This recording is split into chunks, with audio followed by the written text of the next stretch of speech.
Okay. Like, I don't really want a button. Yep.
Good morning, everyone. Today is Tuesday, November 18th, 2025. The time's 9 a.m. and it's time now for our Board of Commissioners regular board meeting. And present are all commissioners as well as county auditor, treasurer, and county coordinator. This time, we'd like to stand up and do the Pledge of Allegiance, please, if you can. I pledge allegiance to the flag of the United States of America and to the republic for which it stands, one nation, under God, indivisible, with liberty and justice for all. Just a reminder, we're doing official county business. If you have a phone, put it on silent or vibrate, whatever, so it doesn't interrupt the meeting. Thank you. This time, I would ask if there are any amendments to the agenda. Yes, Mr. Chair, I have add to the agenda 8.0, board action for paving of County Road 81. And then in the meeting minutes, I will have a correction. They were printed as a motion by or should be a motion by NASCA. It was actually listed a motion by Becker, and she was not present for that meeting. So that's a correction. And then we will also be removing 4.3 resignation off the consent items. Okay, everybody heard the amendments to the agenda. We need approval to do that. Need a motion. I'll make a motion for approval. Motion made by Commissioner Becker. Is there a second? I'll second it. Second by Commissioner Denny. All in favor signify by saying aye. Aye. Opposed? Motion carried. All right, on to agenda item number 4 today is our 2 consent items. So today I have the meeting minute approval with that correction for November 4th, 2025, and a gambling permit for NWTF Central Minnesota Gobblers Chapter event to be held March 21st of 2026. Thank you. This time I would entertain a motion to approve the consent items. Motion to approve. Thank you, Commissioner Noska. Is there a second? Second. And we get a second from Commissioner Denny. Any discussion? I'm hearing no discussion. We'll take a vote. All in favor signify by saying aye. Aye. Aye. Opposed? Carried. Agenda item 5 would be our warrants from County Auditor Treasurer. First item I have is to approve the commissioner warrants. Background is sent for review. Recommendation is to approve the commissioner warrants with an ACH and a manual payment totaling the amount of $147,165.88. Okay, 5-1 Commissioner warrants in the amount listed on the board action form. To move forward, I would entertain a motion to approve. So move. Motion by Commissioner Newman. Is there a second? I'll second. Second by Commissioner Becker. Any discussion? Hearing no discussion, we'll take a roll call vote. Commissioner Newman? Yes. Commissioner Becker? Yes. Commissioner Denny? Yes. Commissioner Naska? Yes. Commissioner Byers? Yes. Next item I have then is the Health and Human Service Commissioner warrants. Background is sent for review. Recommendation is to approve the Health and Human Service Commissioner warrants with an ACH and a manual payment totaling the amount of $102,509.79. Okay, thank you. 5.2 Health and Human Service Commissioner warrants and the amount listed on the board action form. I would entertain a motion to approve those. So moved. Commissioner Denny has the motion and a second is needed to go forward. Second. Commissioner Noska with a second. Any discussion? Hearing no discussion, roll call, please. Commissioner Denny? Yes. Commissioner Naska? Yes. Commissioner Becker? Yes. Commissioner Newman? Yes. Commissioner Byers? Yep. Last item I have then today is the Health and Human Service SSIS warrants. Background is sent for your review. Recommendation is to approve the Health and Human Service SSIS warrants with an ACH and a manual payment totaling the amount of $108,406.55. Wonderful. In front of us now is 5.3 Health and Human Services SIS warrants and the amount listed on the board action form. The chair would entertain a motion to approve those. I'll make a motion for approval. Got the motion from Commissioner Becker. Is there a second? Second. And Commissioner Newman on the second. Any discussion? Hearing no discussion, roll call. Commissioner Becker? Yes. Commissioner Newman? Yes. Commissioner Denny? Yes. Commissioner Naska? Yes. Commissioner Byers? Yes. You're welcome, thank you. Agenda item 6 is USDA Wildlife Services. We're talking about, is somebody here you're going to cover? Okay, well, go ahead, Yes. Jackie. Okay. So we have virtually joining us this morning Dakota Bird, who is the district supervisor, and also Pete Saar, who is the assistant district supervisor. Both of them, and wildlife biologist, both of them are joining us from the USDA Wildlife Services, and they are here to discuss the work initiation document. And Denise, I'm going to have you, if you would, that's in the board packet, if you could pull that up. And also there's an addendum with it. And I'm going to go ahead, and they are on live with us, Dakota and Pete. So I'm hoping you can both hear us, and I'm going to turn it over to you to talk. All right, thanks. Can you hear me okay? Yes, we can. All right, I will get started. So what you have in front of you is a work initiation document, what we call a WID. Wouldn't be the government if there weren't acronyms like that, right? So anyhow, what it is it's basically a general, it's a permission form that gives us permission to work on properties. These WIDs are required for the USDA Wildlife Services Program to work on any property, private or public. So just some instances of where something like this is used is if we get a wolf complaint where wolves are killing people's pets or livestock, we go to the farm, do an investigation. In order for us to trap wolves on that property, we have to have one of these WIDs in place with the landowner.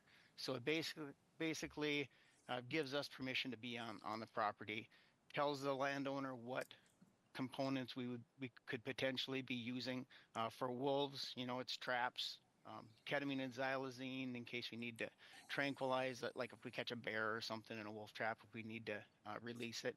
Or if we're doing wolf research, ketamine and xylazine as a tranquilizer to put a radio collar on or something like that. So we can't work on any properties without these WIDs being in place. And it's a kind of a generic or a standard form that covers all the work we do. So everything on the WID doesn't necessarily apply to every situation. You know, it talks about toxicants and stuff like that on there because in the western states they do use some toxicants to control predators like coyotes, or starlings even in some places. So the language on there is really kind of standard language. Kind of they try to cover everything. This document was run through the OGC, the Office of General Counsel, to make sure that everything on there is legal and that it pretty much covers every situation that we could potentially be working in. So in 2008, we just kind of identified 20 counties in Minnesota where we could potentially be doing either wolf depredation work or beaver control work. So we got these agreements in place in 2008, I believe, with most of those 20 counties. And then these WIDs are good for only 5 years. So after 5 years, the WID expired. We didn't renew a lot of them. We just kind of let them slide. But we're making an effort again this year to try to get WIDs in place with all 20 of those counties again. So we had a WID in place with Todd County in 2008 that expired in 2013. And when I say these WIDs are good for 5 years, it's not a legally binding 5 years. So these WIDs can be revoked at any time by either party, by either person that we're cooperating with or by us.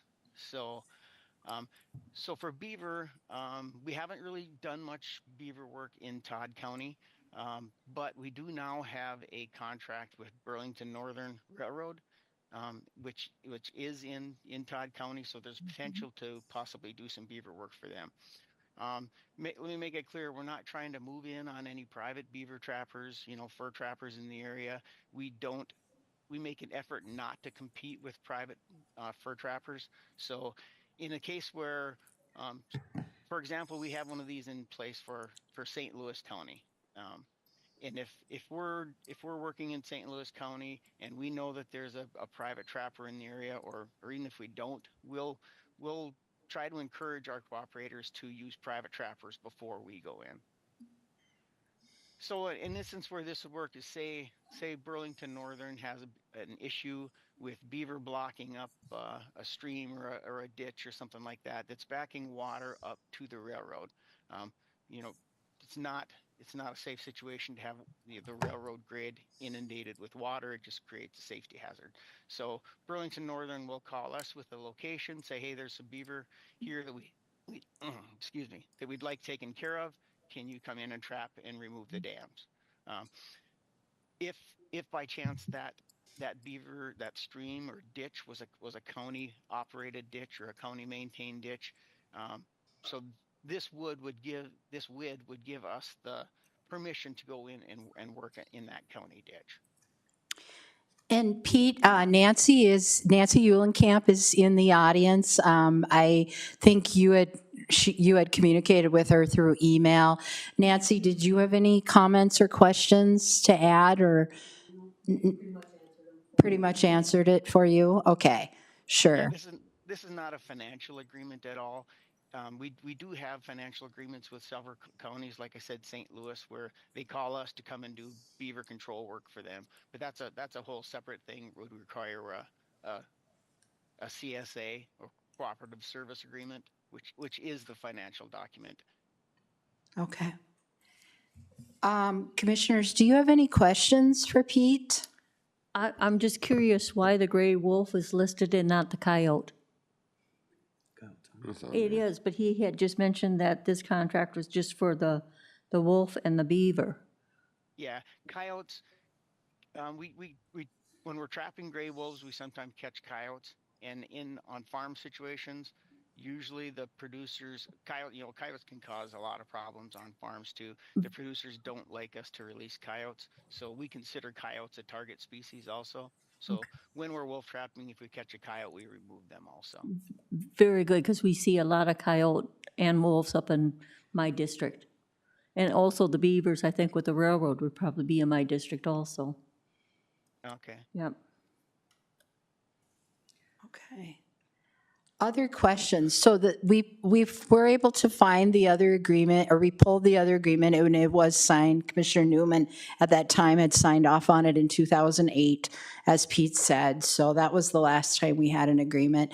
And so this one will require signature from Commissioner Byers. Other questions? Just for clarification, there are 2 pages to that document. There's the WID or the work initiation document and also an addendum. The only reason there's an addendum is because there were some extra components that didn't fit. On the WID, we could only put 6 components, so there were some additional components. So we had to include an addendum. So, Mr. Chair. Yeah. So I got a question. This is Commissioner Newman. The gray wolf is still on the endangered list. I'm hoping that the federal government will take that off. I do hunt up in St. Louis County, and the deer herd up there is pretty much, it's pretty much gone. And I think the wolves are moving further and further south. So they are coming down into Todd County because they're looking for food. I know I got a couple groups that hunt coyote in this area. They usually take about 200 to 300 coyotes out of here a winter, depending on the winter.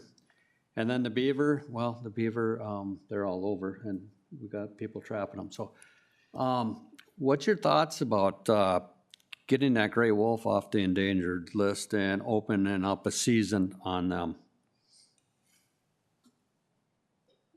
Well, I think, personally, gray wolves probably should be delisted, and the Minnesota DNR is ready to manage them. So um, that doesn't necessarily, by delisting wolves, it doesn't necessarily eliminate our work. Um, in the past, when wolves were delisted in Minnesota, our program was still operational. When wolves were delisted, producers, farmers, or pet owners that were experiencing problems had the option of either having our program come in and remove wolves when they were causing damage, or there was a state certified wolf trapper program where we trained some state certified private trappers that could come in and trap wolves too. But that certainly didn't eliminate the need for our program. So our program will still operate. Okay. Any further questions, discussion? The board want this signed? Okay. Good. All right, great. Well, thank you, Dakota, and thank you, Pete, for presenting. And we will go ahead and after our meeting, we can get the information signed. And do they need to take action on that? Okay. I'll motion to approve signing. And a motion from Commissioner Noska. Is there a second to sign? I'll second it. Second by Commissioner Denny. Any further discussion? Hearing no further discussion, take a voice vote. All in favor signify by saying aye. Aye. Aye. Aye. Opposed? Motion carried. All right, thank you. Thank you both. Yep. Thank you for your time. Before we move on, I just got a quick question. Mike, is yours just a 1 minute deal here?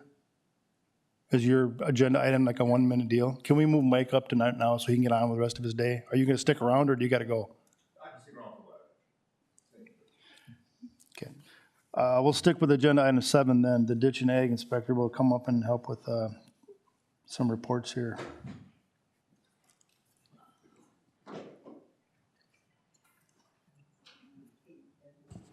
Good morning. Morning. Good morning. My first agenda item is the County Ag Inspector 2026 County Agricultural Inspector Grant Contract. Background, I've got the grant contract attached, and a little more background. A board action was brought to the August 19th board meeting to get permission for the County Ag Inspector to apply for the 2026 County Agricultural Inspector Grant. The grant application was submitted to the MDA on September 2nd, 2025. The County Ag Inspector was notified September 24th, 2025, that Todd County has been awarded $10,300 grant. This grant money will be used for County Ag Inspector wages, fuel reimbursement, general weed notices and expenses, general weed notice expenses, and annual local weed inspector training expenses. The options are to approve the County Ag Inspector signing the MDA contract or do not approve the County Ag Inspector signing the MDA contract. Recommendation, the Todd County Board of Commissioners approves the following by motion: to accept the 2026 County Agriculture Inspector Grant from the MDA and authorize the County Ag Inspector to sign the grant award contract for and on behalf of Todd County. Financial implications are $10,300. Budgeted is yes, because this will be a reimbursable grant. The general fund will need to cover the expenses until the MDA completes the grant disbursement, and the attorney has reviewed the contract. All right, thank you. The recommendation is to accept this grant, so to move forward, we need a motion to accept. Make that motion to move forward with the signing of the grant. Motion is acceptance. made by Commissioner Becker. Is there a second? Second that. Commissioner Noska with a second. Any discussion? Yeah, nice to see you getting a Yeah. little extra money out of the Yeah, state, this year, and we right? actually got $300 more because they only went by how many counties applied, and so there was a few less that applied than expected, so. No, that's great. At least we're getting a little more than we thought. And for a last time change. there was the question about how long it's been since we've been asking for funding, and I asked, it's 1996 is when we first started asking for funding. Perfect. Thank you. Thanks, Nancy. Any other discussion? Yeah, we're thankful very much. Thank you. No further discussion. We'll take a vote. Those in favor signify by saying aye. Aye. Aye. Opposed? Motion carried. Okay, my second agenda item is to acknowledge receipt of a hold harmless agreement application for County Ditch 33. Background of the hold harmless agreement and the map.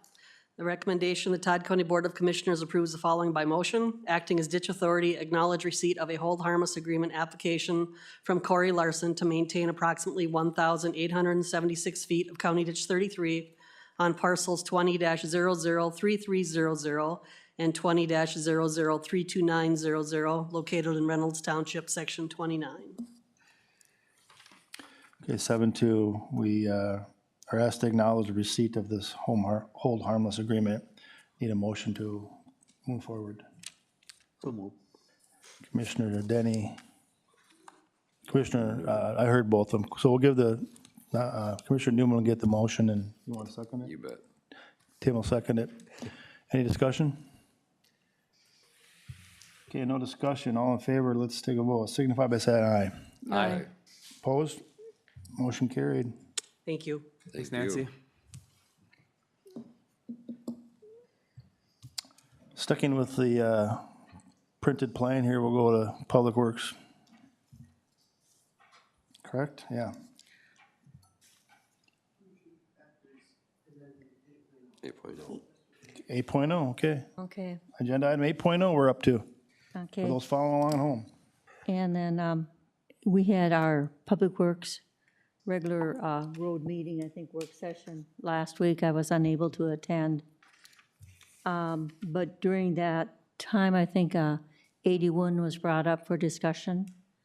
And that's the cut across from 21 to County Road or 430th Street.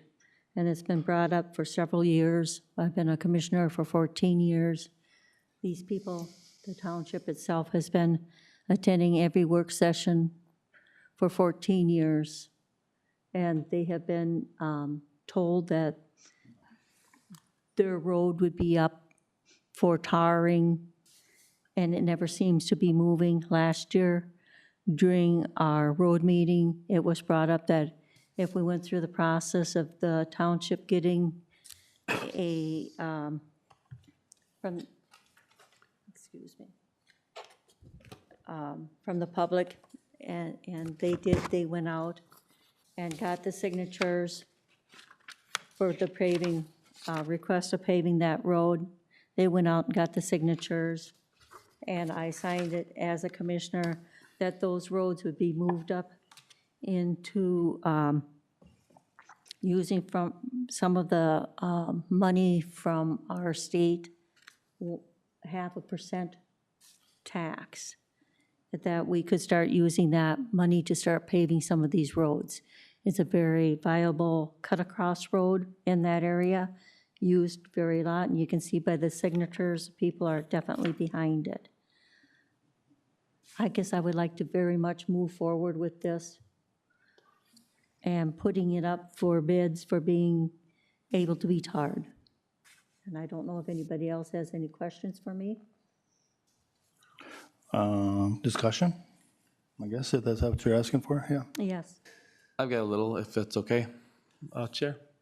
I guess I'd like to, first things first, I'd like to see maybe an estimate on what it's gonna cost total and where the funding would all come from, the complete package of funding. I mean, it's hard for us to move something to the top and say we're putting it out for bids and right now without actually even an estimate of what it could cost, you know, an engineer's estimate or something. I'd like to see that, maybe at a work session or something, to discuss that. Okay. I agree with Lou on that. Also, our engineer has a process in place, and I understand that it wasn't bumping the roads up, but he modified that last year, giving on his point system, and it did bump the road up from, I believe it was 9th to 6th on the It list. did, but the sad thing of it is, it's still sitting 15 years out. Well, Mr. Chair, I got County Road 95, which is the highest traveled road in the county that is gravel, okay? That has been on the list for as long as I've been a commissioner, 20-some years, okay? 107 is on the north side of Lake Osakis. There's 40-some residents that live on 107, plus I do have a business there, which is Holiday Resort, and that was number 1 on the list of roads. For And- how many years?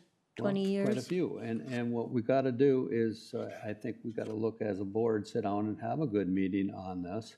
But the criteria, if I bring in a petition on 107, you know, that's number 1 already. Is it gonna bump it up more? Probably, because, you know, you're gonna see the residents. I just talked to a resident on there yesterday and said, hey, I'll be bringing a petition, but now with the snowbirds gone, I'm gonna have to wait till spring. So I'll start with that. 95 is the same way. I'll drive down on 95, Barb. I agree with you 100%. We've just got to start moving some of these roads forward. And no matter what we do, and we talk about this every year, and I thought last year after the spring meeting that we had a process that we could start getting some of these roads tarred. And they're still not moving. And I know the comment was made that the only way we're going to get them tarred And the only way we got 9 tarred and the other ones tarred was to bring it to a county board. And as we vote on it, we carry the weight that they have to get done. Otherwise, they sit there and not get done. And that's where I'm at. I mean, how do you go out and tell them, why waste your time? Because you moved up to 14 years, you were 14 years before we did anything. You know, is it important for us to continue to tar these county roads or not? Mr. Chair, if I may, Yeah, I please. just don't want to be passing this buck on to our taxpayers in Todd County here. I mean, I don't think, I don't- understand there's a few of them that live on that road that would directly benefit from it, but to dip into our county funds to pave a road that only benefits If, a few people, you it's use hard to that do that. 1.5%, or the 0.5% of sales tax, and that has to be used for different than what the normal road situation is, and Lauren can chime in if he wants to too. But that is what we had kind of said that we were going to start doing with that money. We had used it for graveling before, and we're going to start designating that up to be used for other roads. And I would just like to see that process continue on to be used. Yeah. Please.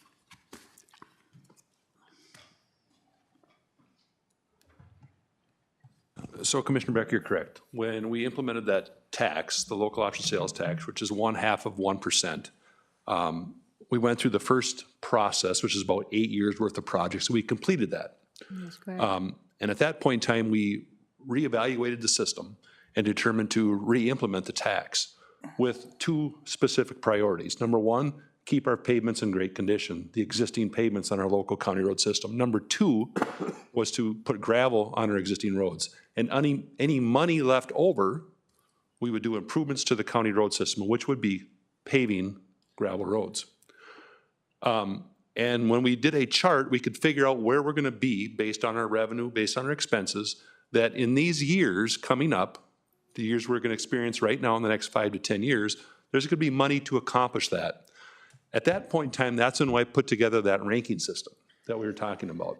That Exactly provide the right. ranking system of about 4 to 5 different attributes, which includes traffic volume, number of people that live there, and also a commissioner recommendation and a petition.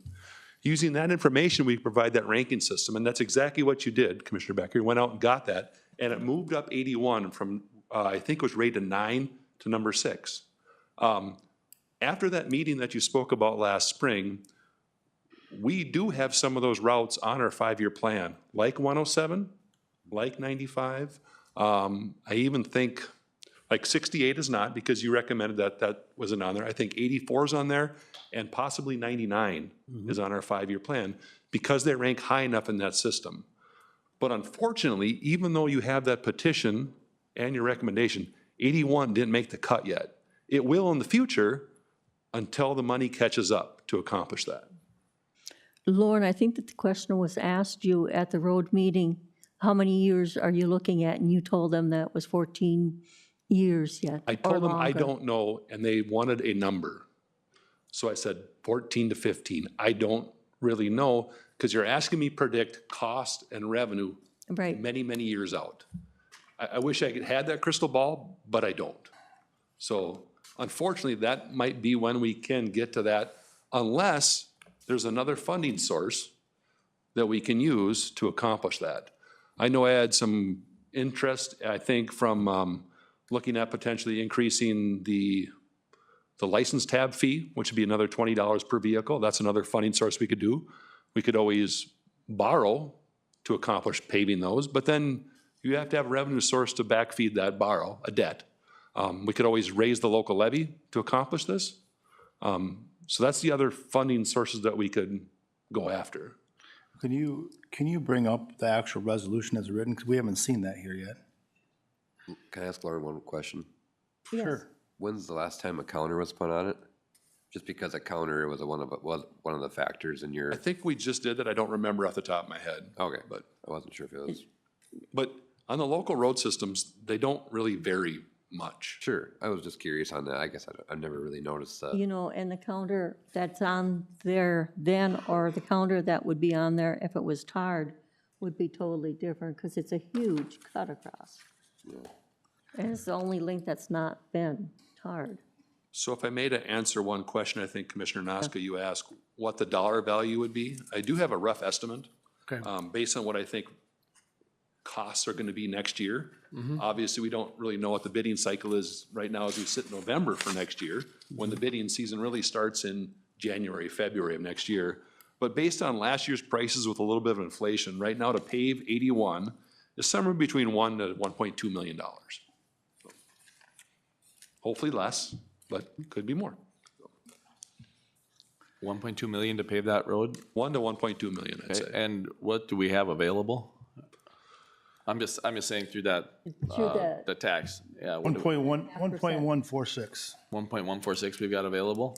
or 3, something like that. At the end of next year, with what we think revenues are gonna be and what we think we have in our 5-year plan for our costs, we should end the year right about 1.4. Okay. Yep. And I've always said, this is not a law, it's not an auditor recommendation, it's nothing. We probably should keep right around $700,000 in there, just to cash flow projects, just in case something happens where we need that money to build or fix something. So that number can be whatever the board decides, it's just my recommendation as the engineer. It could be 0, it could be $1 million, it could be $12. Lauren, what do we usually bring in per year on that sales tax? I think it's right around $1.5 million or so. $1.5 million a year on the sales tax? Yeah, give or take. Thank you. It's actually more than what we thought we were gonna get when we initially brought the tax in. Right. It's been a very successful revenue source for us to keep our local road system in great shape. If I might, a couple things about the resolution that are, to me, I gotta wrap my head around, which is that this resolution is asking for, and not limited to, transportation, sales, and use tax, which I will just go on record to say that if it's not 100% transportation, sales, and use tax, I'm not too interested in it, just because we've just went through a budgetary process where we really looked hard at everybody's capital budgets, and to then go out and take a road that's possibly needs it. I'll be honest, I've never driven it. I've been offered to do that. I think I might take somebody up on that. Anyway, that's one thing. And then now this resolution is basically saying it's calendar year 2026. I mean, there's a definitive timeframe and for this, and then there's this bucket of where it's all gonna come from. And to take money out of a general fund or whatever fund that you say is not limited to, I gotta get my head around that, which is not, and it's not around it at the Would you moment. be more comfortable if we made the years longer out? I just would like to see, I think that's what you're getting at, Barb, is that, like, of these on this list here, 107 down to number 681, what's the real time frame for them? And if your constituents are hearing double-digit numbers, it's alarming to them. it is. Probably to very- anybody that was in that case. But for the amount of money, I mean, I think what has to happen is whether it's in a work session as suggested or in a special session, I don't really care. You know, we say, okay, 107 is in the plan for next year or no? It's a couple years out. Okay. So with some realistic, and then if we all agree to it, then we keep everybody's feet to the fire, and that's what we do. But, I mean, as it I sits, think that's what's so important right here, is to keep the feet to the fire. yeah. Because otherwise it just continues to get passed on by. And I thought that last spring at the meeting that we were going to be able to start moving forward with some of these roads out there. Well, I have the packet. I don't know what page it's on. Is there, do you think it's 2 years out for 107? Because 107 is, it's almost 4 times the ranking value of anybody, of the other ones, so. And Some the of next these- 2 are, next 3 are almost identical, so. If I may, Commissioner Byers, some of these roads that we talk about, these people, they are on the 5-year plan. So we are potentially moving forward with them. Right. But it takes time for the money to catch up and for us to develop the plan to do it. Now, obviously, if this resolution is passed, we would deliver it as instructed. So we can do that, but it's obviously the board's decision. And Mr. Chair, you look at, I'll use 107 for example, the amount of traffic that's coming in and out of 107 because it comes in on 10 and goes back on 10. It's just a loop. And the amount of traffic on there and the amount of upkeep the county's paying to blade that is substantial.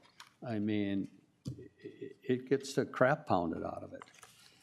So, I mean, you got 40 residents in there, you also have a resort in there. Yeah, that's why it's number one. Okay, any other discussion? Yeah, my discussion would be, I'm gonna probably suggest not to approve the resolution because I think we need to bring it to work session and discuss it more before we actually put this as number one on our list. Mr. Chair, if that's going to work session, then it would be a tabling.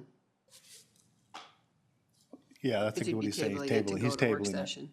Yeah, Yeah, not this work session, Right. but. No, it couldn't be. Can't. Because it has to be Right, advertised. got it.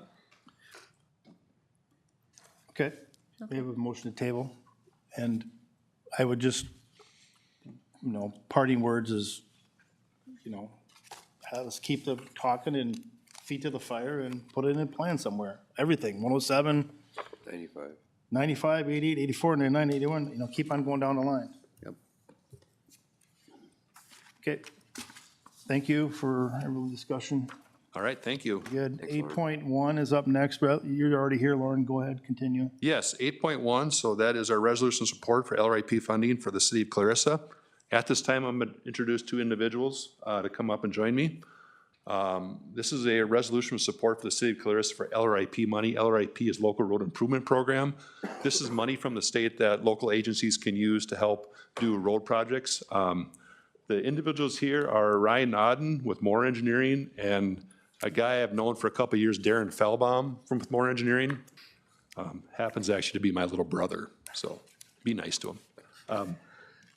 They're gonna take it from here, and they're requesting a resolution of support from the board for City of Clarissa to apply for the funding, so. All right, thank you, Lauren. Good morning, commissioners. Thank you for having us.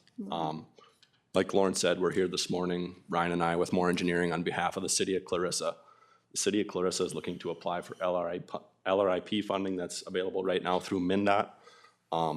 Within this LRIP funding program, there is a couple different categories that projects are eligible for.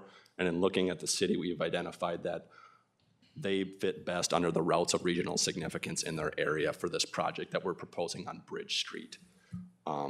So as a route of regional significance, there's a bigger factor that plays into that. So one thing we also identified is that on this route, it accesses the Pro-Ag Farmers Cooperative, which is a big need in that area that farmers deliver their products to. So with that, on both sides of town, if you scroll down on the map, if you would please, to kind of show where the project location is. One more, I think. Yeah, thank you. So we've identified those portions as those of the greatest need. They're south of Trunk Highway 71. The city of Clarissa recently kind of did 2 spots of patching themselves, so we feel it not best to apply for that as they've already made the improvements there.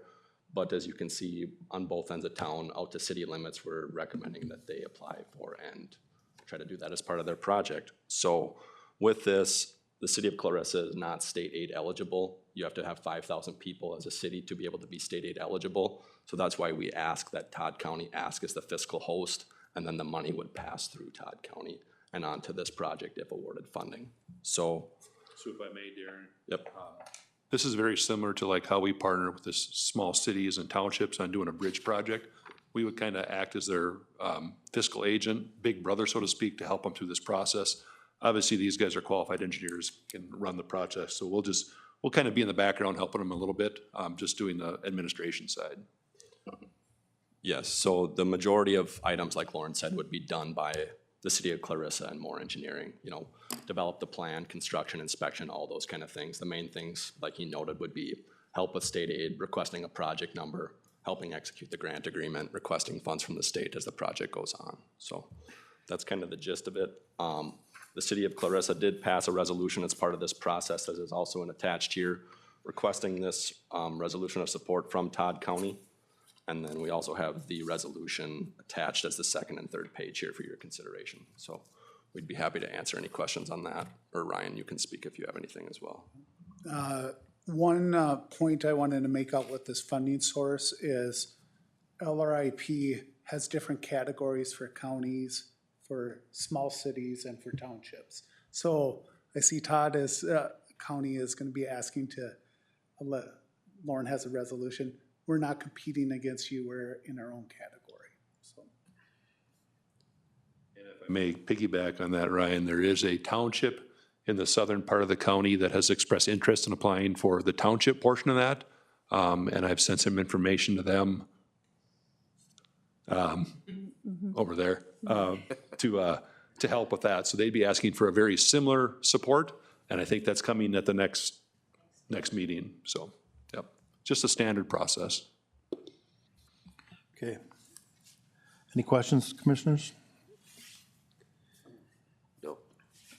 All right, we have no questions. You need a motion of support, a resolution of support.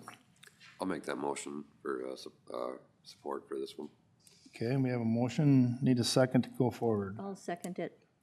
And we have a second. Any other discussion?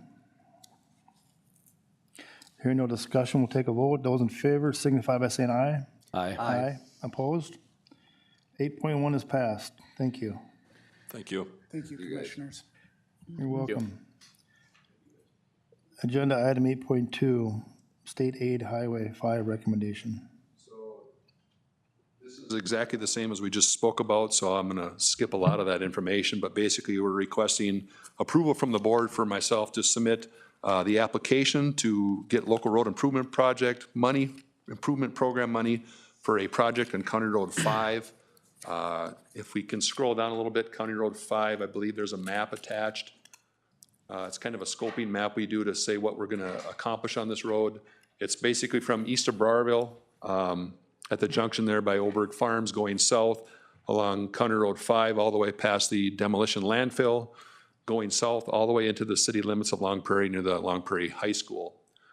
This would be a pavement restoration project. We're doing a reclaim. I believe right now, our estimate right now for 2026 is right around, 2027 is right around 2.6 million. So we'd be asking for about $1.3 million of local road improvement money to help fund this project. So with that being said, I guess our options are to approve or not approve the attached resolution. And our recommendation is to approve the attached resolution recommending that the Highway Department apply for local road improvement program money for County Road 5. Mr. Chair, can I have a question? Please go ahead, yes. Lauren, when you get the map, do you have that map again? It goes from 14 right outside of Browerville, correct? Yep, And you said it goes past the school? to the school. To Yep, the school? To the so north just- side of the school. Yep, Just on the north side of the school there? yep, Okay. yep. It's kind of where I'd say where Daybreak Foods is there. Yeah. It- There's or the curb and gutter FSA stops. office. Yep, And kind of where what I'd call the rural segment goes. okay. Toward the north, yeah. So kind of on the north side of the school, right on that eastern curve, that S curve there, that's, I think, the school property goes up or near that area there. So kind of near that curve there is where the project would start and stop. Okay. All the way to Daybreak, you think? Oh, what? All the way to Daybreak? If from Daybreak, that's kind of where it would start. Yeah. Past the S curves, then all the way up to Browerville. Okay. Okay, we have a recommendation to accept the funding. Yeah, there it is. Thank you. Need a motion to approve the resolution, if we want to. I'll motion to approve. Thank you, Commissioner Noska. Is there a second? I'll second. Got a second. Any discussion? I hear no discussion. Those in favor signify by saying aye. Aye. Opposed? Motion carried. All right, thank you. 8.3, please. 8.3 is a request for nomination for the County Public Works Department to apply for basically federal dollars for a County Road 24 project. County Road 24 would be a complete reclaim project going west from Bertha, Trunk Highway 71 in Bertha going west to the county line. A very similar project, just what we talked about here. This is our annual request to apply for federal transportation money through Region 5 to get this project listed on the ATIP through the Area Transportation Partnership. It's something we do basically every year is apply for federal money. Our options are to approve the attached resolution or not. Our recommendation is to approve the attached resolution, recommending that we apply for County Road 24 money to the Area Transportation Partnership. Thank you. Mr. Chair, could I have a question? Please. Okay. Lauren, you're going to go from Otter Tail County to Bertha on Correct. 24, but we've never gone from Bertha to County Road 11? That's the part that's old road yet, correct? So when is that road going to be? That, I believe, is on our 5-year plan. I don't, Because that road is getting really, Yep. really poor, because I Yep. think when we did it up to 11, there was questions asking at that time why that didn't go all the way into Bertha. why didn't go in all, Why we stopped at County Road 11 instead of going 24 all the way to Bertha. I believe they're on the 5-year plan, but I'd have to look, so. Because I know, Tim, that road is getting really, coming out of Bertha, I mean, there's cracks like this in that road. Yeah. It's getting in real poor condition. Okay. Okay, well, put it on your list. 2030, 20, County Road 24 nomination. You want to get a motion to approve that? I'll make the motion to approve that. Thank you, Commissioner Denny. Is there a second? Second. And we got a second. Any discussion? Hearing no discussion, we'll take a vote. Those in favor signify by saying aye. Aye. Opposed? Motion carried. All right, thank you. Our next item on the agenda is a request to approve our 2026 Bridge Priority Replacement List. This is an action we request every year to update our list that we use then to submit to the state so they kind of can know what bridges we have coming in the system for replacement. As you can see on the attached list, if we go down, basically it's listed the next number of years. Our priority list right now is County Road 16. We're currently engaged in the design of that. We're engaged with Ward Township, working on a bridge on 281st. And then in the future, we'll be requesting with the Township of Bertha to do a bridge replacement project on 410th Street, and then ultimately one on County Road 79 over the Long Prairie River in 2032. Below that are some watch list bridges we have, runs on 10 and 18, and then on about 5 bridges on the township system that are on the watch list, which means they're still in great shape, but eventually we'll need to replace them as they continue to age. So our options are to approve the attached resolution and list, or do not approve the attached resolution list. Our recommendation is to approve the attached resolution and list, recommending our 2026 Bridge Priority Replacement List. 8.4, 2026 Bridge Priority Replacement List. We would need a motion to approve that resolution. I'll make that motion. Motion by Commissioner Becker. Is there a second? I'll second it. Seconded by Commissioner Denny. Any discussion? I hear no discussion. We'll take a vote. Those in favor signify by saying aye. Aye. Aye. Opposed? Motion carried. 8.5, please. All right, this item is an authorization to purchase a used fire truck from the city of Clarissa. And I'll just kind of start by reading in the background. The Todd County Public Works Department has a long history of contracting with the city of Clarissa and other Todd County municipalities to use their fire trucks to help us clean out culverts throughout the county highway system that have silted in over time. Recently, the Public Works Department has been provided the opportunity to purchase a 1984 Ford fire truck with 17,150 original miles from the city of Clarissa for $4,200. This fire truck will not only meet the current equipment needs of the department to clean out the culverts, but will provide a long-term solution to various other maintenance activities for the department. Our options are to purchase the fire truck from the city of Clarissa for the number listed there of $4,200, or do not purchase the fire truck at this time. And our recommendation is to move forward with purchasing the used fire truck from the city of Clarissa for $4,200. Thank you. 8.5 is the recommendation to purchase this fire truck from the city of Clarissa to help with culvert cleaning and various other tasks. Yep. Need a motion to approve that. I'll make the motion to approve that. Got a motion, Commissioner Denny. A second would be needed. Second. And a second by Commissioner Nosk. Any discussion? Hearing no discussion, take a vote. Those in favor signify by saying aye. Aye. Opposed? Aye. Motion carried. Next, 8.6. Our next item on the agenda is a request to replace a pickup truck in the maintenance fleet. I'll read the background in. Whereas in the 2025 road and bridge budget contains funds for the replacement of Public Works Unit number 74, which is a 2007 Chevrolet 1500 half-ton truck with about 247,500 miles. Unit 74 is scheduled for replacement in fiscal year 2025 and is included in the current Todd County Public Works Equipment Replacement Plan. Our options for this action are to approve the attached state bid quote from Carl Automotive Group of Ankeny, Iowa, for the purchase of a 2026 Chevrolet Silverado 1500 truck for $49,532.10, or do not approve the purchase of a truck at this time. And our recommendation is to move forward with approving the state bid quote from Carl Automotive Group for the purchase of a 2026 Chevrolet Silverado 1500 truck for $49,532.10. Okay, agenda 8.6 is the authorization of the 2026 Silverado. Need a motion to move it forward. I'll motion to approve. Okay, thank you, Commissioner Noska. Will there be a second? I'll second it. Mr. Denny gets a second. Discussion. Yes, Yeah. Mr. Oh, go ahead. Yes, Mr. Chair. Yes, Say, on this 2007 Chevy, are we going to put that on the county auction? We can.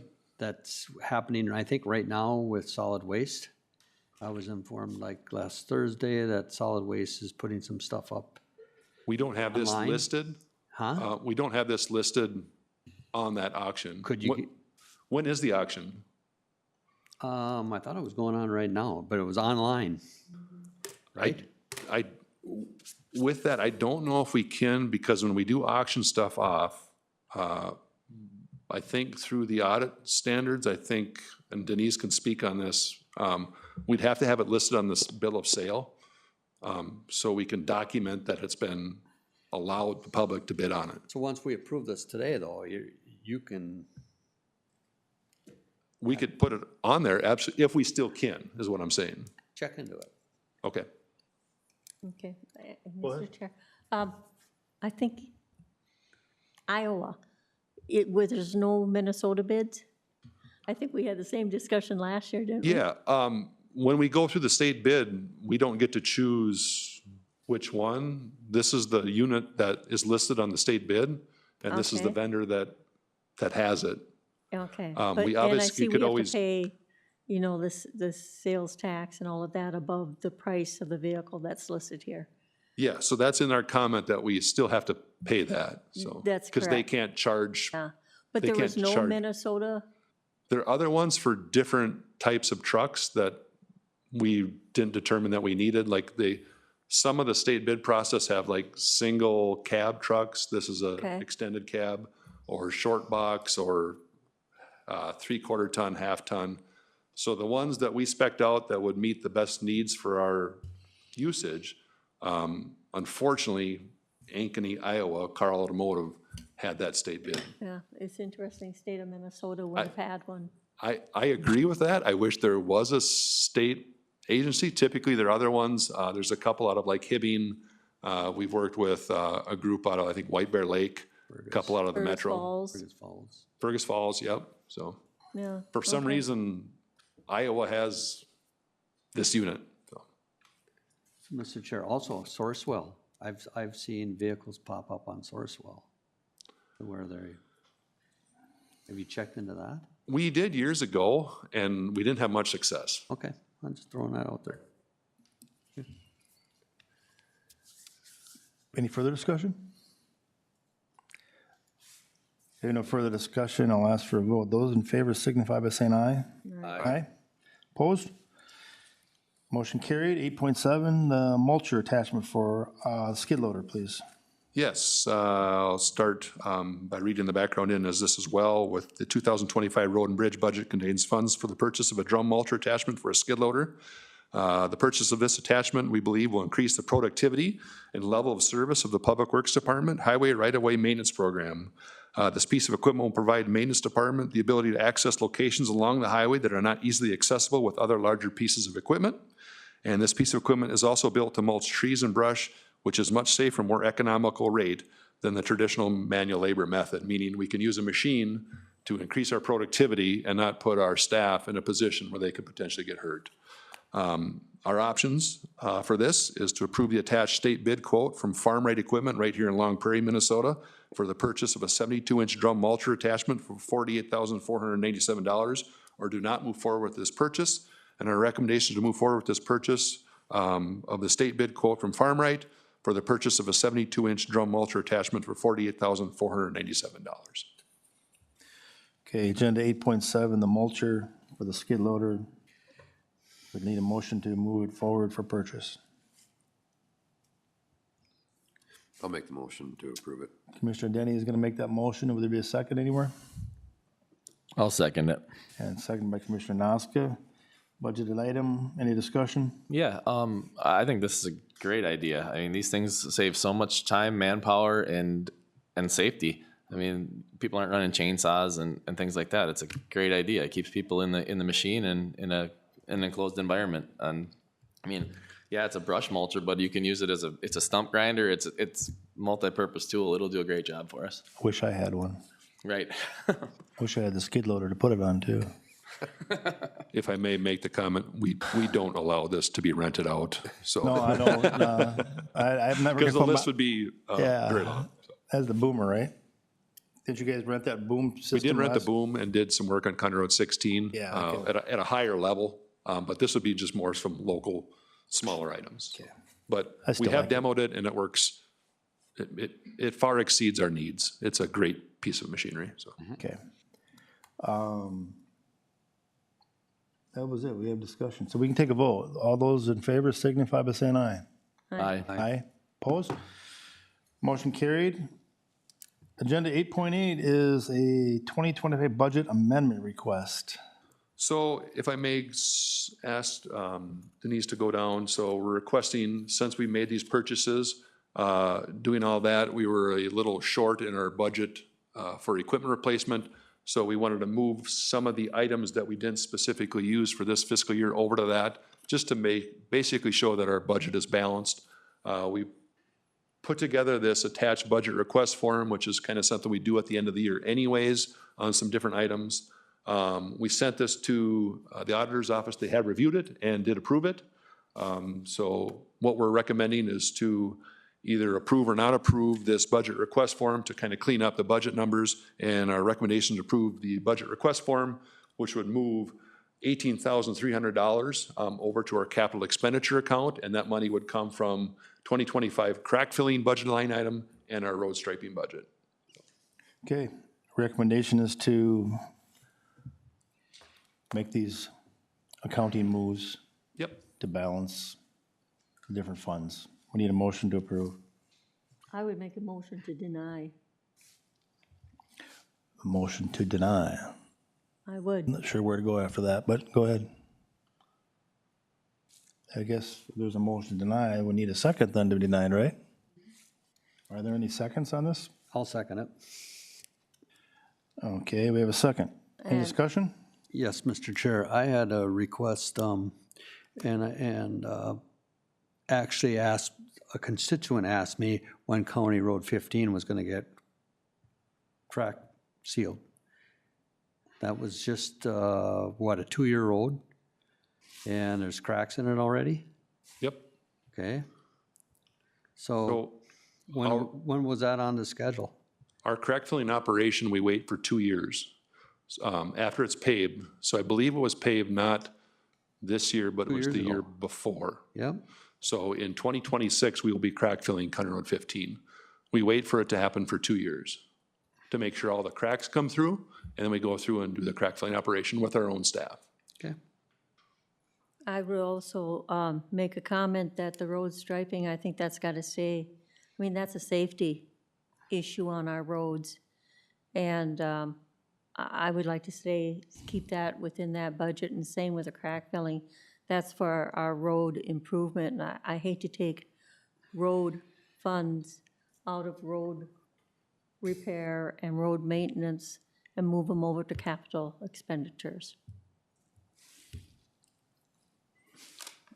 Any further discussion? Yeah, Lauren, do you think we are sacrificing by doing this? Are we sacrificing some safety? This only moves this year's money that was unspent. Okay, We had good prices in our striping, that's why there was little money left Okay. over.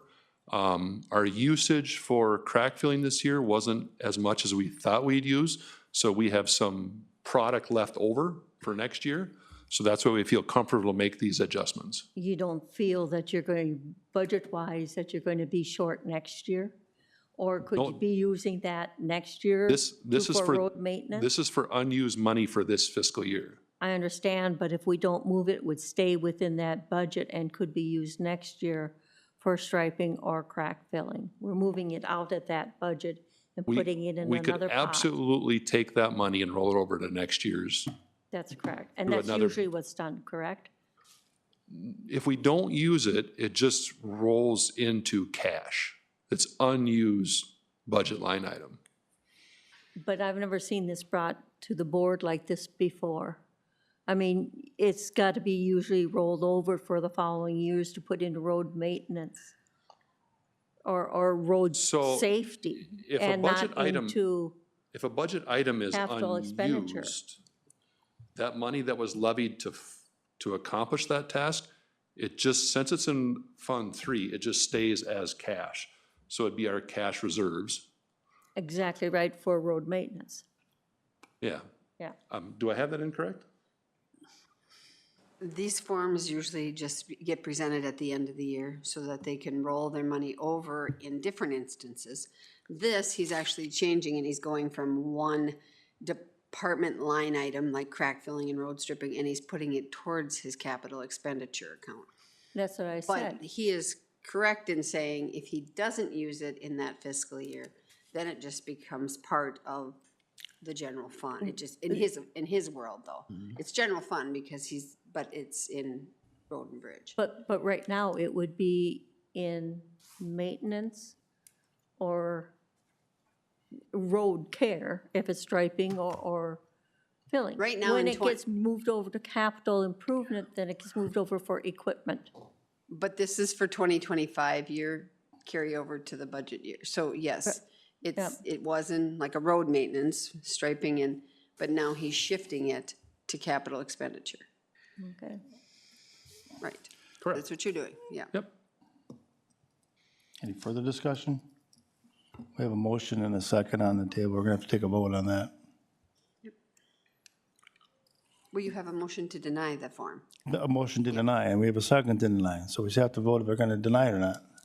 And if we deny it and follow through with this motion, it ends up in the same pot, basically, at the end of the year, is what you're telling me, Denise. Well, it will, yeah. What you're denying here is the transfer of money. Yeah, I am, because I don't think it's right to transfer it out of road into capital improvement, expenditures. and that's what I don't like. We've got a motion on record and a second. Okay, it's time for a vote unless there's more discussion. Okay?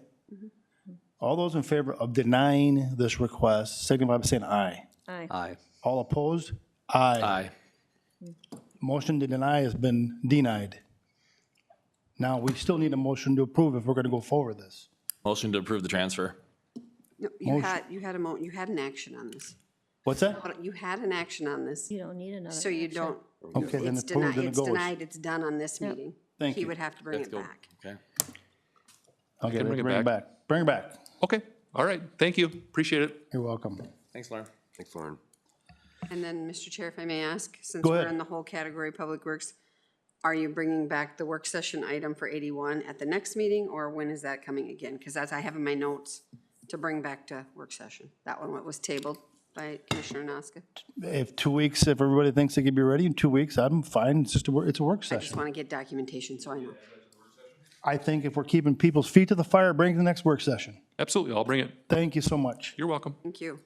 Next up is item number 9, the county sheriff, and accept the impact funds public safety grant. Good morning, Commissioners. Good morning. Sheriff. One board action I have for you is the Sheriff's Office has applied for and received a grant for $50,000 from Sourcewell on their Public Safety Impact Fund grant proposal. Received $50,000 for the use of portable radios. So our options are to accept the grant or not accept the grant, and our recommendation is to accept the Sourcewell Impact Fund grant for the purchase of radios for the amount of $50,000. That's it? 9.1. Would you like to accept these impact funds, team?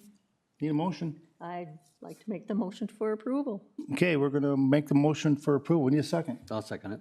We got a second. Any discussion? I'd like to discuss something real quick here. In the future, when we are accepting funds that are basically given to us, I think at some point we as a board should just say, well, of course we're going to accept them and not take up people's time. Mike's been here for an hour or more. And for us to just, who's going to say no to getting money? Mr. Chair, if I may. And whether that's a board protocol thing or whatever it is, it's going to have to be talked about because it's not smart and efficient of our elected officials' times and Usually our Mike's- employee time. Mr. Chair, if I may, it is something you can discuss board protocol, but also recognize that the sheriff has been requested for all the years that I've been here to be present in board meetings for your Yeah, safety. That's his job duty, to sit back there for public safety. The only time he's not here is if he has an emergency to go to. I'm just, we had this discussion, department head meeting about efficiency and what we do and we don't do. We need to take a look at this. So I think that's an administrative thing to get it, please. Look at our board protocol and Well, I will be determine. looking into that because it falls under the clerk duty of the board. Okay, And Mr. Chair, have the right people look at it, please. Mr. Chair, Yeah. I feel very confident and comfortable with the sheriff sitting here in our meeting. And that's why we requested him to be here. And I appreciate his presence here. Yeah. I'll do. Thank you, Mike. Did we take a vote on this? No, that was my discussion. Anybody else have discussion? There is no further discussion. We'll take a vote. Those in favor signify by saying aye. Aye. Opposed? Motion carried. Thanks, Mike. Thank you, Mike. Thanks, Mike. 10, Planning and Zoning, Mr. Ossiford. Morning, Adam. Good morning. The first item this morning is the adoption of the Crow Wing River Implementation Memorandum of Agreement. The Crow Wing River Comprehensive Watershed Management Plan has been completed through the One Watershed, One Plan process. Plan has been through the public comment periods, has been formally approved by the Board of Water and Soil Resources. So the next step would be for the county to adopt this MOA for the implementation of the plan. Options are to adopt the MOA or to deny it. Recommendation is to adopt the Crow Wing River Comprehensive Watershed Management Plan Memorandum of Agreement for implementation of the plan. I did have John look through this. The one thing he asked me to note was, if you can please, Denise, go to the second page of the agreement, which in the packet is 89. Just a little bit further, it's number 5. Oh, right there at the bottom of that previous page. Just a little bit more there. He wanted me to note that the White Earth Nation has signed on as a participant in the agreement here, so he wanted me to make you aware of that language. However, Todd County or Todd Soil and Water is not going to be the fiscal agent nor the project manager or anything. We just need to sign this agreement so that we can have access to that funding also. Outside of that, it's the same as all the other MOAs we've done for Sauk, Long Prairie, whatever other one, Mississippi Brainerd. So he just asked me to make that note to the board also. Thank you. So 10-1 is the adoption. We have recommendation to adopt the Crow Wing River Implementation MOA. Need a motion to approve that. I would make the motion to approve it, and I worked at the beginning when we first got it started. Very good plan, and same with the Long Prairies. Yep, so it was the forth. same writer of the plan, Houston Engineering. They've done a great job on multiple of our plans. Yes. Thank you, Commissioner Becker. Is there a second? Second. And Commissioner Nasa's got the second. Discussion? Thank you and John for bringing that to our attention too. Those little changes are nice to know about. Thank you. Further discussion? I'm hearing no further discussion. Need a vote. Those in favor signify by saying aye. Aye. Aye. Opposed? And we got it. You got it. Passed. 10-2. Okay, is the Sexton BBL Legacy Preliminary Plat, an application for a subdivision to create a 2.92 acre single lot plat on parcel 0300959000, 0300602000, and 0300605000. Birchdale Township was submitted on October 13th. The application was reviewed by the Planning Commission during the November 6th public hearing, and the final recommendation from the Planning Commission was to approve this preliminary plat with no conditions. Options are to approve the preliminary plat with no conditions, develop findings to deny, or remand it back to the Planning Commission for further consideration, and the recommendation would be to adopt the findings of the Planning Commission and approve the preliminary plat with no conditions.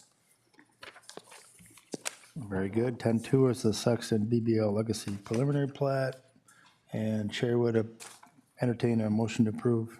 So moved. Thank you, Commissioner Newman. Is there a second? Second. Commissioner Nakas, in second. And any discussion? Okay, hear no discussion. We'll take a vote. Those in favor signify by saying aye. Aye. Aye. Opposed? And passed. Okay, and so this was just our Planning Commission information that was requested to be in the board packet for when you make those decisions. So if there's not any questions on that, that was just there for information, and we can move on to the one soil and water item, the feedlot program. Okay, this is the 2026-2027 feedlot program delegation agreement. MPCA requires that delegated counties develop a work plan for how the county will complete the work for the feedlot program over a 2-year period. This document also serves as the agreement between the MPCA and the county for the agreement to operate the feedlot program at the county level. The attached document shows Todd County's work plans for 2026 and 2027. The county will receive, and I had a typo in there, that's past 2 years. We are actually receiving $86,090 each of the next 2 years for 26 and 2027 to operate the feedlot program. So the recommendation would be, the options are to approve the delegation agreement or deny it, and the recommendation would be approval of the 2026-2027 feedlot program delegation agreement and work plan as presented.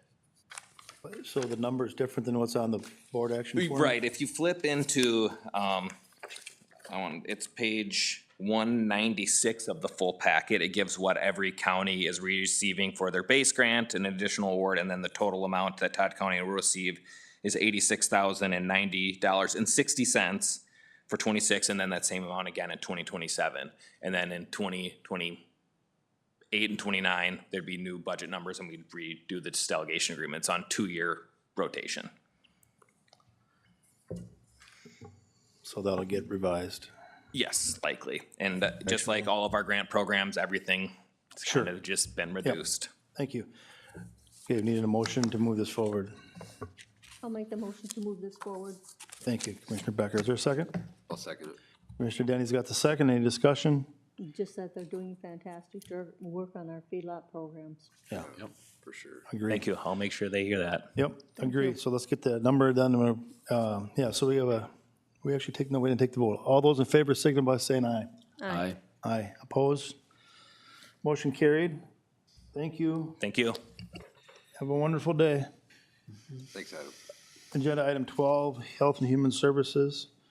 The first item is the Rural Minnesota CEP Services Update and Contract Renewal. Good morning, Mr. Chair, Commissioners. Good morning, We'll have you everyone. Unmute that Wow, what a crowd. intercom also. So just to read some background, and then I'm gonna let Seth take over and give their annual update as the contract is here for approval this morning. Some background, Rural Minnesota CEP is here to provide their annual update and contract with the Todd County Health and Human Services to provide MFIP and DWP employment services. And I'm gonna turn it over to you all to do introductions and just offer your update, and then we'll move into the options. Good morning, my name's David Smith. I'm the Program Administrative Manager. I oversee the 8 teams in our 19 counties. And good morning, I am Becky Kostner, and I am the team leader for the Wadena and Little Falls office. I'm Scott Pipcorn. I am the MFIB Employment Counselor and the DWP Employment Counselor here for Todd County. All right, just a little bit on what we do. This is something we're going to all of our county partners and presenting, but it just kind of tells a little bit about the services, how Todd County specifically has performed this past year, and just a little bit about the success we've had with some of our clients. So as it says, Rural Minnesota CEP, SEP stands for Concentrated Employment Program. Is a private nonprofit partner in the Minnesota workforce system, serving 19 counties across 20,000 square miles with over 33,000 annual visits to our 8 regional offices. They are including Alexandria, Bemidji, Brainerd, Detroit Lakes, Fergus Falls, Little Falls, Moorhead, and Wadena. And over this past year, we have done supports for over 4,000 individuals in employment and self-sufficiency. Perfect. And then as we continue on, I actually did bring a couple extra copies. I don't know if you guys have gotten them or not, but The modus, you go over that. yeah, You got I enough have enough for for everybody. Yep. Just so that way you guys can follow along with that also. But as we kind of break down everything that we look at the employment and training services that we offer. We offer everything from on-the-job training to wage reimbursement for employers training new hires. We also offer paid work experience. We offer incumbent worker training, which is just upskilling current employees. And so we do have a couple of those that we've served in Todd County in the last year also for that. And then we do the career support. So we're offering resume interview coaching, labor market insights, and employer connections via the career force in Minnesota.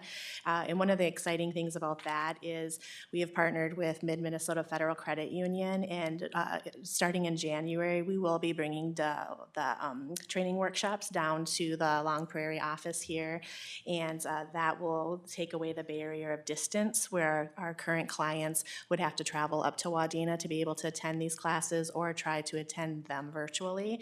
And now we will be having our job resume and our budgeting, which is going to be a 3-part series, available to all of our Long Prairie clients based here in Long Prairie for that. Am I going on? Yeah. Okay. And then as we look at our assessment and tracking, we have tools like the employability measure and the National Career Readiness Certificates. These help track the progress. Our Workforce One manages client data with oversight from DEED and DCYF. These key metrics include entered employment rate, successful placement, and wage at placement. And then just touching on the NCRC, right now we are making that be a requirement for all of our clients that are currently not working. This will really just give them a benefit to show, it's like the assessment. Dave does a better job of explaining it, but it's like an assessment that kind of shows like where their strengths are, so that way when they're applying for jobs, they're able to bring their certificate that shows I am good in this area of math, I am good in this area of reading and comprehensive, in that part for that. As we look forward to the community collaboration, we have a lot of resource partners that we work with. We have the Long Prairie ABE, which includes language assistance. We have the Initiative Foundation, the Hope Foundation, TCC, which helps with transportation, Lutheran Social Services, Someplace Safe, Meta 5, Long Prairie Chamber, and the Long Prairie Food Shelf. All of these just help us expand our opportunities and provide the resources to the clients that we serve in our partnership. Specialized services, RMSEP supports a wide range of populations, including adults, low-income families, youth, seniors, MFIB participants, and dislocated workers. These services include career planning, skill development, job search assistance, and summer youth program.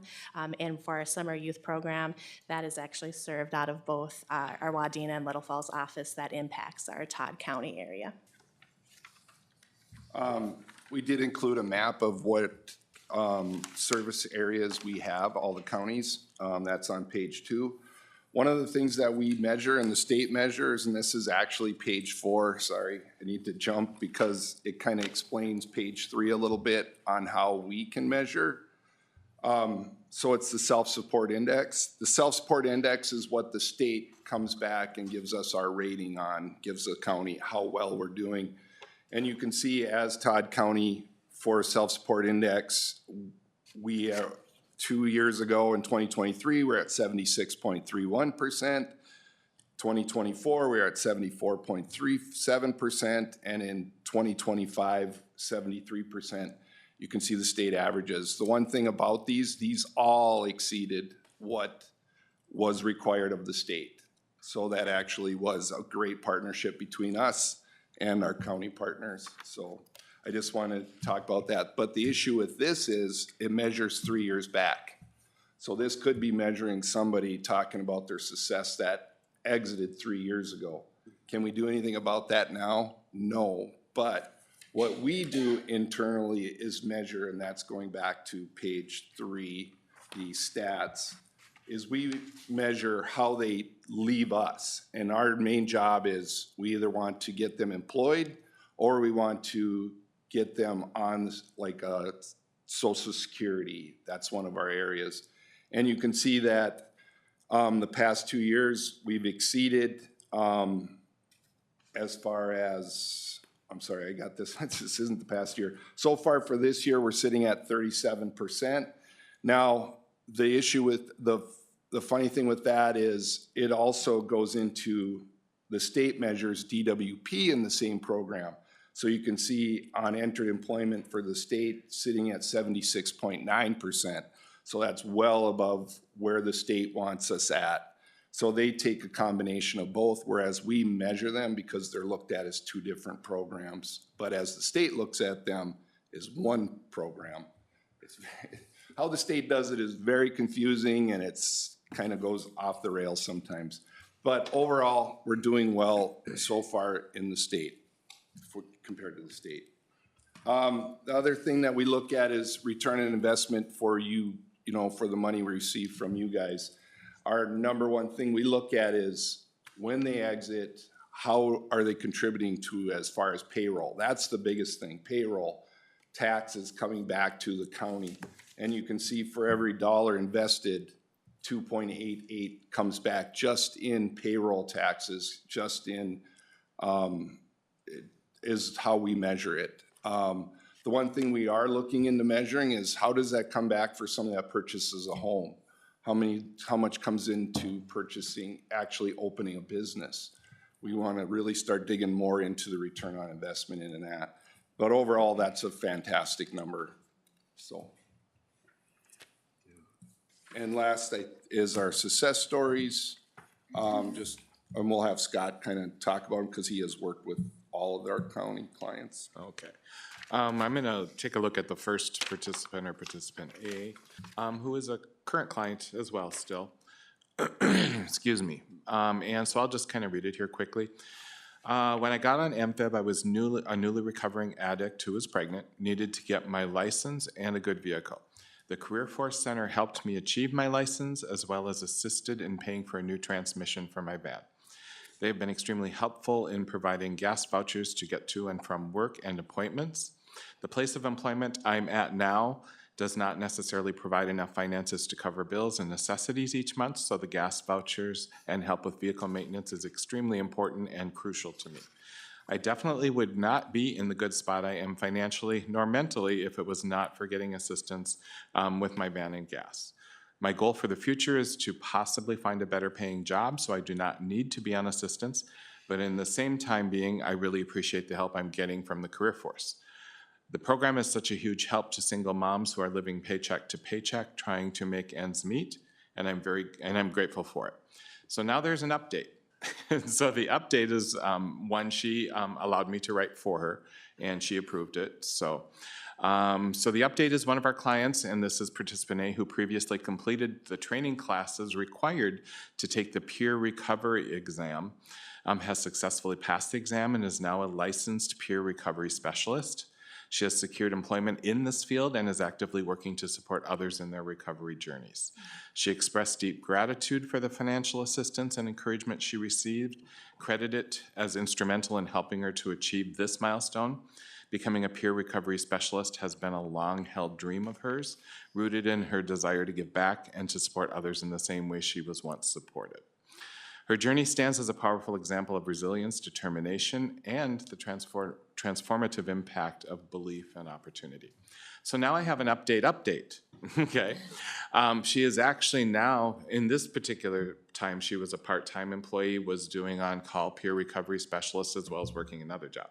She has now, within the past month, gotten a full-time peer recovery specialist job with 40 hours a week, benefits, and pay, and she's absolutely thrilled, and she's starting to work her way very close to being off MFIP now, so. That's a wonderful. So it's a several-step process, and it's a person, we often deal with people who are on somewhat long-term. I mean, they could be on for a year, year and a half, two, before they get to where they need to be, so. Thank you. You're welcome. That's a great story. So with that, I will move into the options to approve the January 1, 2026 to December 31st, 2026 contract for rural Minnesota SEP to provide MFIP and DWP employment service, or to not approve. It's our recommendation you approve the contract from January 1 to December 31st, 2026 for the rural Minnesota SEP to provide MFIP and DWP employment services. Okay, thank you very much. I have a recommendation to approve this contract. We need a motion to do that. I'll motion to approve it. Thank you, Commissioner Noska. Was there a second anywhere? I'll second. Barb got the second. Commissioner Becker? Any discussion? Yeah, I think this is a great success story. It's fun to see those actual where someone wanted to share their experience and how happy they are with the program, and also the return per invested, $2.88 per dollar. That's a no-brainer. Absolutely. Thank you. Thank you for your work. It's really nice to see your program continuing year after year after year, and to be a constant out there that people can rely on. Thank you for the work you do. Thank you. Any further discussion?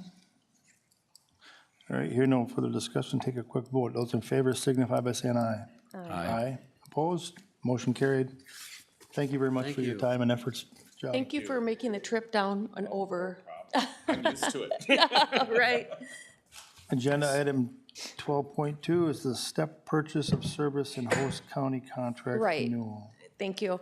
Mr. Chair, some background. STEP provides day training and rehabilitation and supportive employment services for clients with mental health and developmental disabilities. STEP receives referrals from, did come in at the last work session and provided their update, their wonderful update. Your options are to approve STEP purchase of service and host county contract renewal, or to not approve. It's our recommendation you approve the STEP purchase of service and host county contract renewal. Okay, before us is the recommendation to approve the contract renewal. Budgeted. We need a motion to do that. I'll make that motion for approval. Thank you, Commissioner Becker. Was there a second? I'll second it. Commissioner Denny has a second. Any discussion? All right, here no discussion. We'll take a quick vote. Those in favor signify by saying aye. Aye. Aye. Opposed? Motion has been carried. Thank you. We'll be having Northern Pines contract come through, I believe, the next meeting. Perfect. Thank you. Thank you. Okay, last agenda item, our standing reports. County Auditor Treasurer, please. Things I have to report today is ag tax collection period closed as of yesterday. We're working on getting final totals and reports. Preliminary fiscal year 2025 audit season has begun with Clifton Larson Allen. They're expected to be on site mid-December. The TNT hearing is set for December 2nd at 6 p.m., which is in the evening. It's right after our next regular board meeting day, so you're aware of that. The TNT meeting is just about the county budget. I know a lot of people get confused and think it's about values or market values or classifications. The assessor's office has nothing to do with it, and so in the past, we had him set up in a room, and that is not necessary. It just brings more confusion on. They have their time to talk about evaluation notices and that in the spring. So this is just purely county budget. That's, if somebody wants to come in and say, roads, what are you spending out there? Why are you spending this? This is that time for the public to come in and ask that. And I'm not just picking on Warren, but it just made me think of it because he was here. But they can ask about anything. They can ask about your reports, your budgets, anything, and that's their time to do that. The other thing is notices have been received for a special election for Osaka School District. That'll be coming February 10th. And I believe in the wind, there might be something for Staples Motley too. I don't know, but I'm these hearing that. school Can't- special elections are coming more and more and more, which is putting more work on our plate, but I guess if they're looking for funding, that's what they need to do. The other item I have is I strongly encourage commissioners to attend that AMC in December. There's a lot of beneficial things that pertain to not only the divisions of the county, but it's a lot, there's a course on there on open law, rules and regulations, county board regulations, restrictions, and what we can and can't do. I also encourage you to get your thinking caps on. There's been a lot of discussion for the work session in December that's gonna go over board protocol, it's gonna go over your committees, such things as that, which will come on that first meeting in January. So that first meeting in January is a very strict and diligent business meeting to begin that business of 2026. And so I strongly encourage that because there's been a lot of discussions about shifting things on the county board. I'm doing some investigative work to see if we can do that. Some things can and cannot be, and some things of board protocol in here need to be addressed too. So those are things I want you to really strongly think about.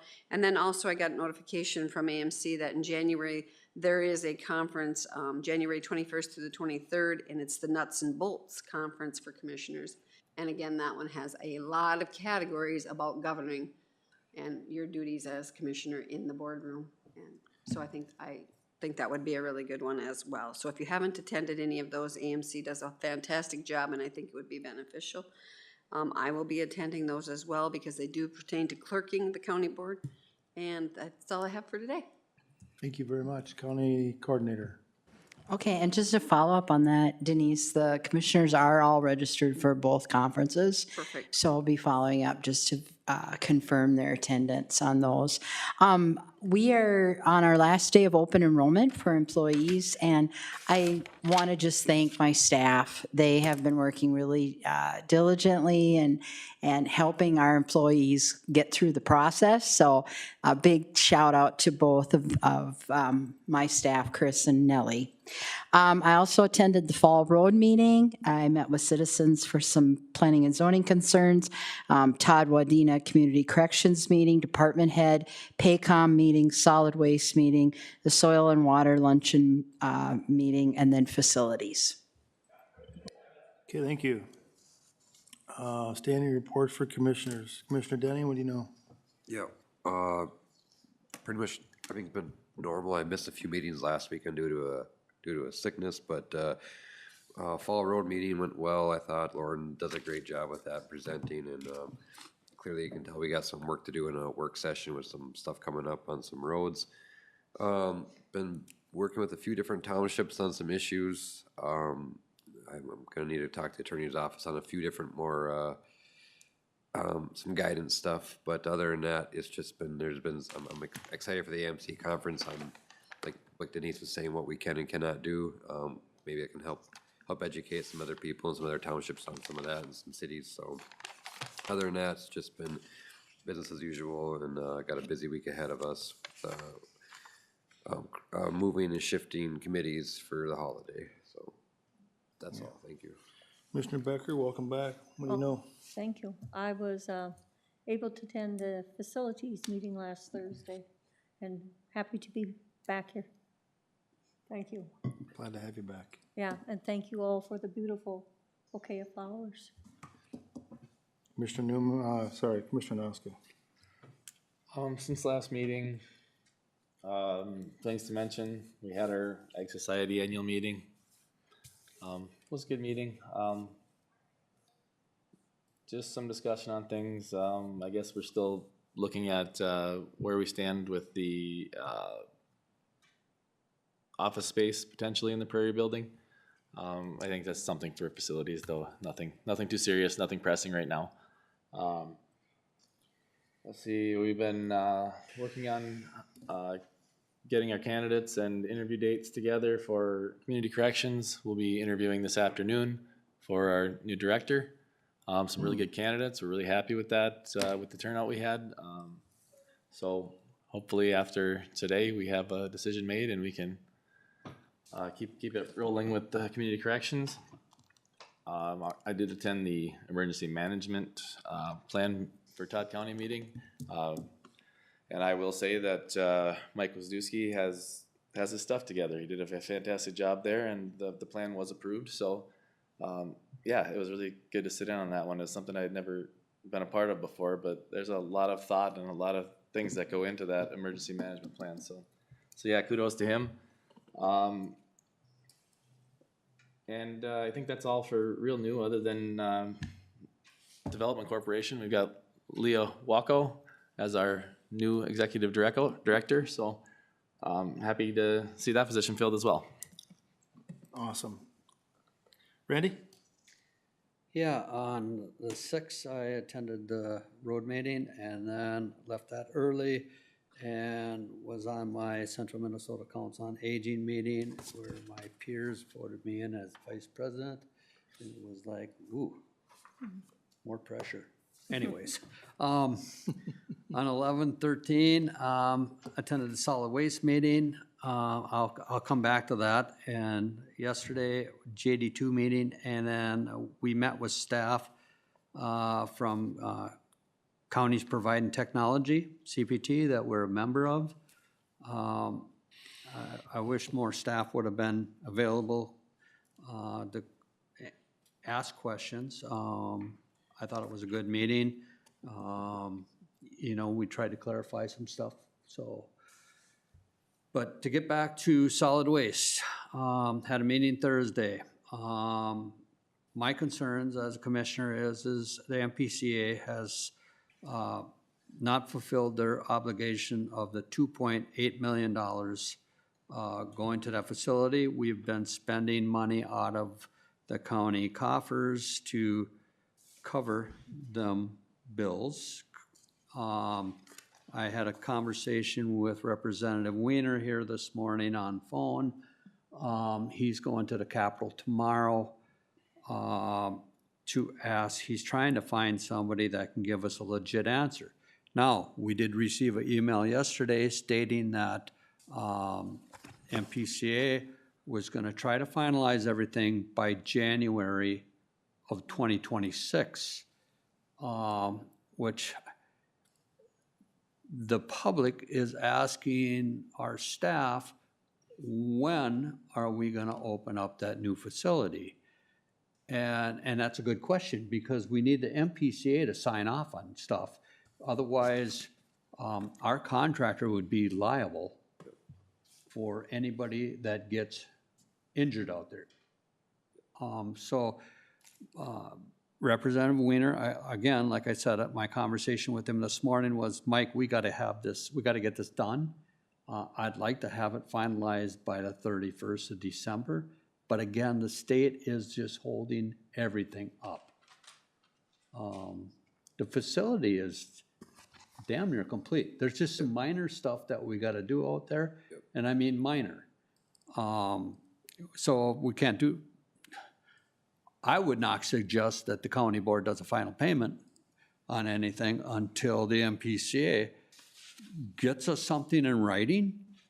And that's what I told Representative Weiner. I said, Mike, gotta have it in writing, because we need to open that damn thing up. Why spend almost $10 million on a facility and it's being held up by the state of Minnesota, not fulfilling their obligation to Todd County? So I'll just keep everybody informed what's going on with whatever Representative Weiner finds out tomorrow. And then just to follow up, I'll be on the radio on the 25th discussing our community Thanksgiving meal that we have in Osaka. So that's all I have. Thank you so much. Yeah, we attended some of the similar meetings everyone else. The fall road meeting last Monday, we had personnel, we had department head meeting on Wednesday, TCDC yesterday, and then the one meeting that we had the solid waste meeting up in Browerville at the Horseshoe Retreat Center Vacation Home. Not sure what the formal name is, but Soil and water. yeah, No. nice facility up there if you haven't been up there. And the meeting was really well done. I mean, if you've never been on that, I mean, they really review past years and then the goals for next year. Probably one of the better planning sessions I've ever seen, even in my personal business and any other business. They definitely track and follow and then plan. They did a good job, so. That's all I got. At this point, I take a motion to adjourn. So moved. Okay, in a second? I'll second. Second, and all in favor, signify by saying aye. Aye. All right, we're adjourned. Work session in 5 minutes, okay? Everybody good enough? That'll work.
Y'all ready for this?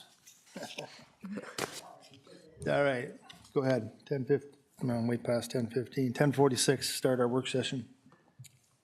All right, good morning again. We just have one item to bring forward for discussion with work session. It should be fairly quick, but we did commit to bringing this back. It would be a contract with Jenna Peterson regarding a contracted position or a contracted service to assist Caitlin as she transitions through her position as the accounting supervisor. So in front of you, I have the updated contract. There's only two things that changed in this contract. One being under item number 1, the bullets. She added assistance versus preparing. So she's really truly offering guidance to Caitlin through any of the scope of services. And then under payment number 1, she requested a minimum down at the bottom of the first page. Right there, number 1, a minimum of 1 hour a week for $60 an hour, which we had been paying her. That contracted rate hasn't gone up. To answer any emails or questions, or just to look at those emails as they may be coming in. I did ask any questions that need to go to Jenna, go through Caitlin first, to be sure that we can filter those and assure that Caitlin can answer them. And if she needs to resource Jenna, she's able to. We did ask Jenna to end this contract on August 31st. I think there's 31 days in August. Just to get us, or get Caitlin and I through the budget, help preparing for the budget, because Caitlin came on after that, and the audit season. So there are some unique documents that are gonna need to be pulled to aid with the auditor with Clifton Larson Allen, just to be sure that we can have Jenna's assistance, as we've had a really good audit in the past, and I just want to continue that. So Caitlin, and the total amount at a minimum at 1 hour a week through August 31st would be $1,920. So it's really a small amount, but having an ability to be resourced if Caitlin has any questions as we prepare for the budget and the audit season. So anything you want to add? Anything I might have missed, Caitlin? No, I think that was good. Anybody want to chime in? I'll chime in right away. How much are you actually using her right now? In September, it was about 8 hours. In October, with it being quarter end, it was 9 hours. Okay, so 8 and 9 hours a month. Less and less as time. Less and less as Yeah. you're gaining the knowledge to go on forward. Okay. Any other discussion or questions for the team? Do we want to continue at this recommended levels? I think especially through the audit, I think would be really good to have the background before you, because, yeah. Yeah, good. I just don't want to get caught or put us in a position, or you in a position, or Caitlin in a position not to be able to pull the documents that we need in order to complete the audit.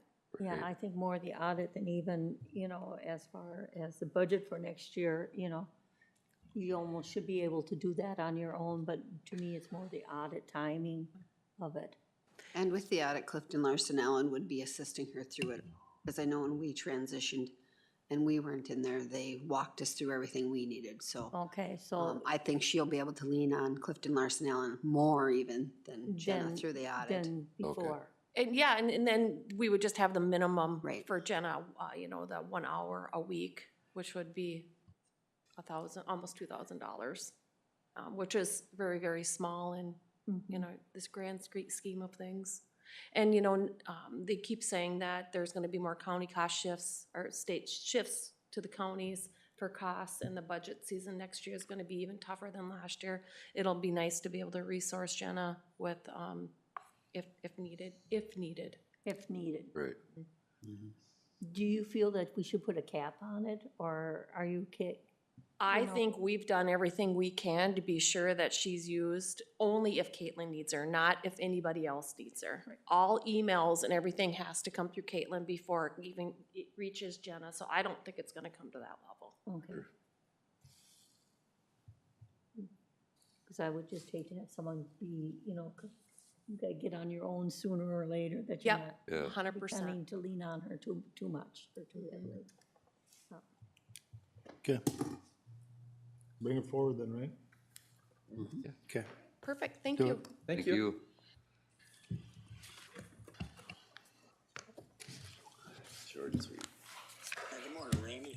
Okay, guys.